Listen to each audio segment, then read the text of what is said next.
জুলাই গণ অভ্যুত্থানের মধ্য দিয়ে স্বৈরাচার পতন হলেও দেশের পরিস্থিতি এখনও ঠিক হয়নি বলে মন্তব্য করেছেন ঢাকা বিশ্ববিদ্যালয়ের ছাত্র শিবির শাখার সভাপতি এস এম ফরহাদ। বলেন, ছাত্র সংগঠনের আধিপত্যবাদ নীতি, চাঁদাবাজি শিক্ষার পরিবেশকে নষ্ট করছে। হামলাসহ এ ধরনের কর্মকাণ্ডের সাথে জড়িতদের বিচারের আওতায় আনার দাবি জানিয়েছেন তিনি।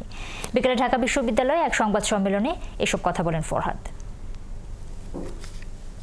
জুলাই অভ্যুত্থানের মধ্য দিয়ে স্বৈরাচার শেখ হাসিনা সরকারের পতন হলেও নেতিবাচক রাজনীতির চর্চার অবসান এখনো ঘটেনি।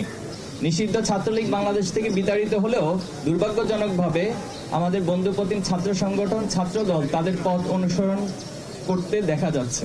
আগের স্টাইলে মিছিল মিটিং অথবা হল দখল, সিট দখল এই ধারার মধ্যে যাচ্ছিলেন। এই কারণে শিক্ষার্থীরা ওনাদেরকে অনেকটা প্রত্যাখ্যান করছে। তো এই কষ্টটা ওনারা শিক্ষার্থীদের উপর না উঠাতে পেরে অনেকটা আমাদের ছাত্র শিবিরের উপর সেই কষ্ট এবং ক্ষোভটা ওনারা উঠাতে গিয়ে মূলত এই বিরোধের জায়গাটা তৈরি হয়েছে।